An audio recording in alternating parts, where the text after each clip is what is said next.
Hey guys, it's a nice, slow, rainy Sunday over here for us. So we thought we'd take the opportunity to pull out a new deck that we got, give it a play. Yeah, the Tarot de Fuerza, Strength. Um, I saw it while I was bringing in some new inventory, and it looked good, and it looks even better in person. So we think it's a pretty cool uh, package of cards, and we thought we'd maybe throw some and see how they do. They are on the edgier side of things, so I guess that's a A warning? trigger warning. Are you I triggered guess. by these things? If you are, be careful. Otherwise, have fun. Yeah, that's your other option.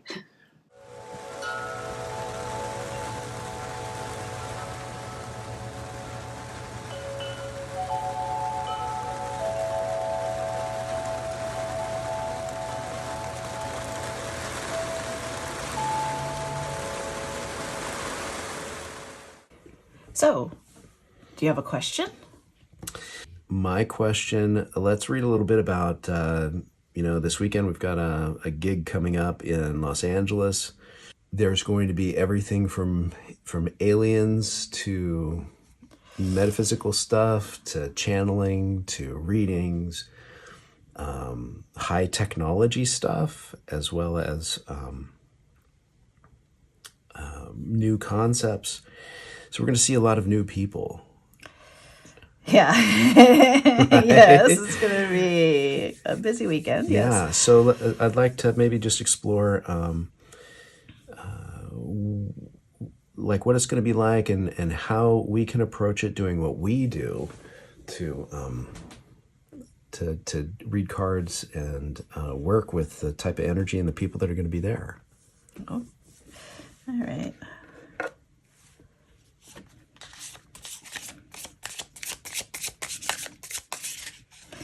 They're a little larger for me to shuffle a bit. Get there. Yeah, they are the size of the kind of standard Rider-Waite Smith, whereas we're doing a lot of Lenormand and Marseille, which tend to be smaller. I don't usually do jumpers, so that's why I just let that be for a minute.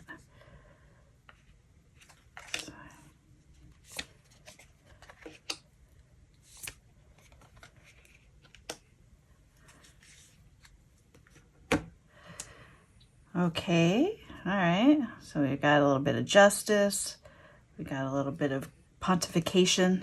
And we've got a little bit of lovers going on here. I'm sure we'll see all of that this weekend. But how does that relate? Yeah. So people come to the table, and they primarily come to the table for some guidance, often. So we can expect that for sure. There will be people that will come actually seeking, vengeance or revenge on them, from being scorned by a lover. How do they get back at them? I've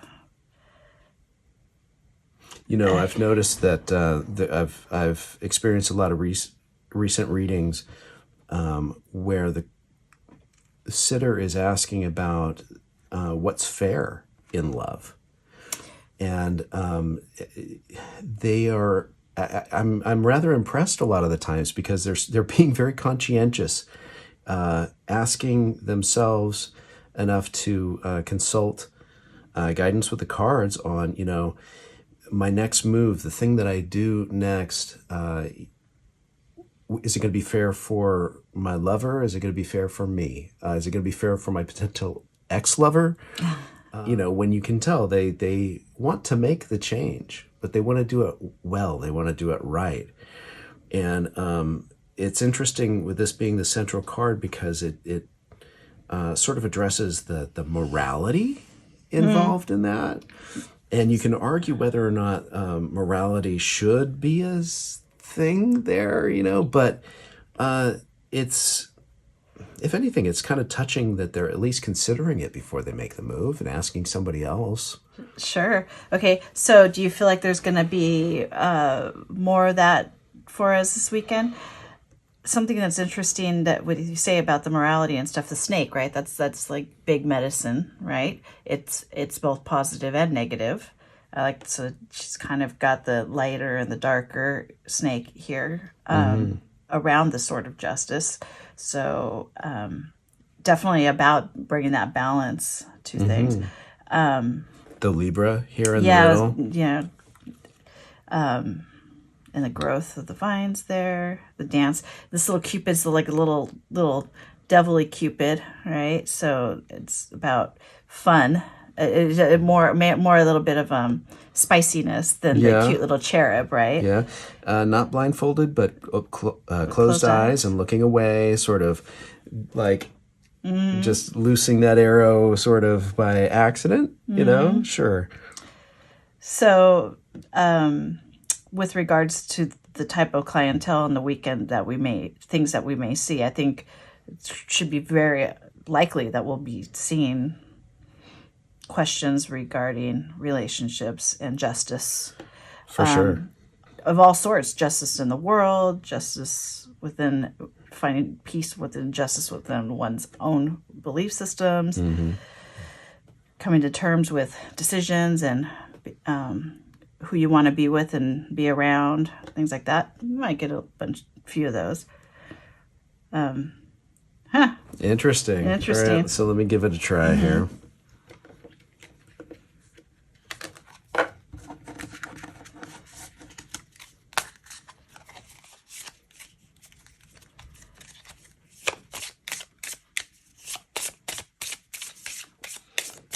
The finish on these cards it's nice. It's airy. They don't stick. They feel good.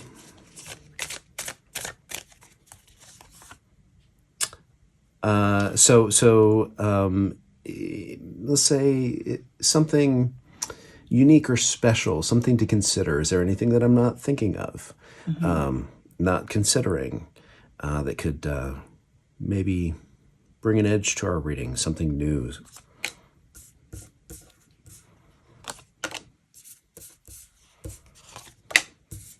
Justice again.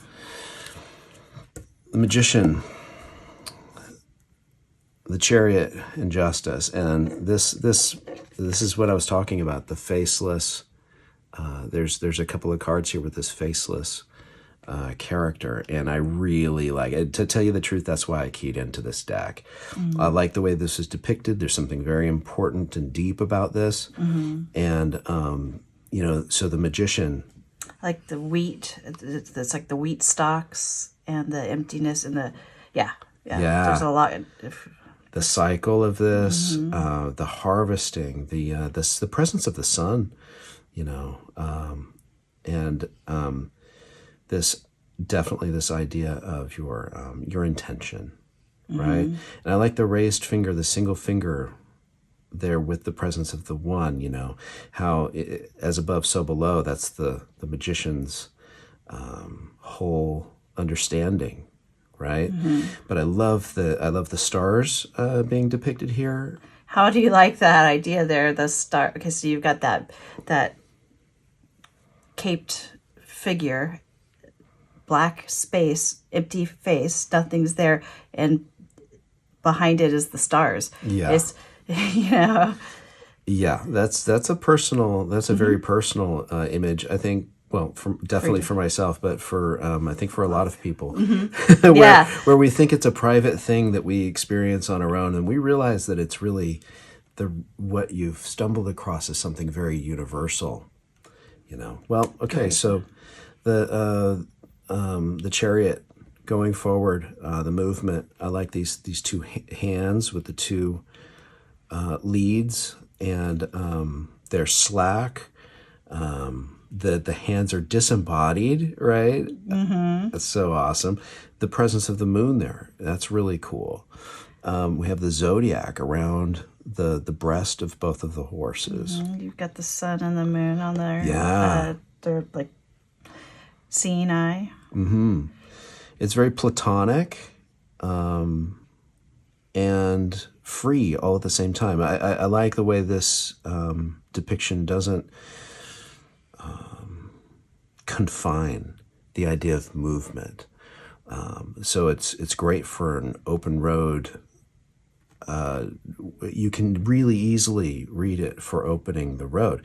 So the magic in opening the road. And you know what about these two cards together too? You know, a magician, they often, when they do their tricks, when they're doing their things, it's like as if their hands are there's no body behind them. It's their hands on a lot of different types of magic, right? That make things move and make you focus your wonderment. And so it's part of the illusion. It's part of the thing that they're creating. It is by using their hands. Yeah.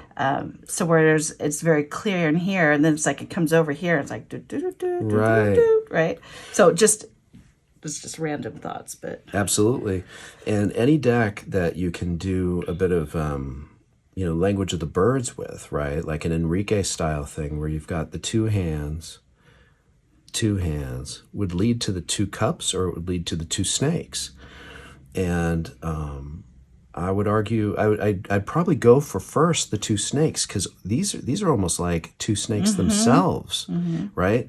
So I love that it resolves with actually an understanding of the balance of these things, right? That if we're moving from this as above, so below with the hands, and in both of those circles of that, moving into a place in the world where you can actualize that with the types of forces that are in the world that you can actually opening your road, or opening the road, right, to movement. moving into how indirectly almost those forces will cause things to balance in the world. And as a reader, we have only that pinpoint balanced place that we can deliver a message that it makes a difference for the person you're reading for, and it's up to them in their life, however it applies, for it to balance and work for them. So it's a message of reminder as a reader to go deep with the magic, make it about moving forward and making change, but very much balancing in the world of letting it go for this person to have their own interaction with their life and the world after that. Yeah.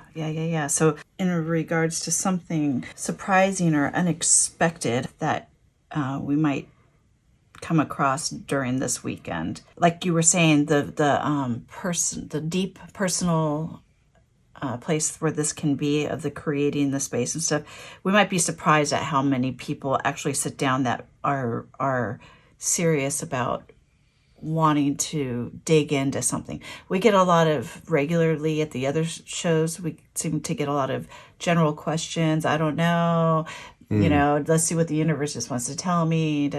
So we might be surprised that we have somebody who really has like, I know this isn't the Lover's card, but this is also about moving, in which direction to move too, because you've got this balance, right? The dark horse, the light horse, they are kind of moving in different directions, although they're going forward.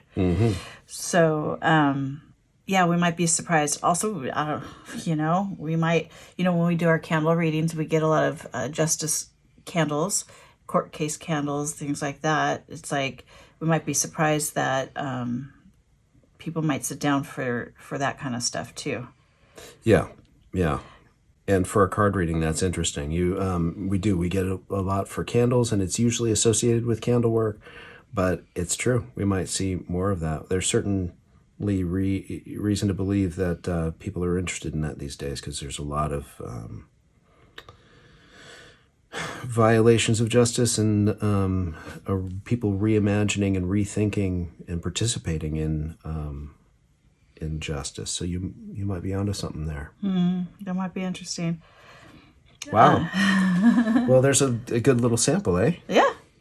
So that was fun. I like the way the deck worked. It gave us some good readings. Okay, so we should mention the artist. So This is a deck created by Coni Curi. She's an Argentinian artist based out of Italy. And her artistic style is... The Tarot of Strength is Coni Curi's first tarot deck. It consists of 23 major arcana, following the order of the Marseille deck, with a unique addition of the duplicity of the Fool figure. Coni Curi is a Buenos Aires native living in Italy and creates her art under the premise of neo-nostalgia. She is inspired by popular culture, current events, Mancy's mystery, and the desire to never have a boss again. That's a good goal. I think she's on her way. She's got.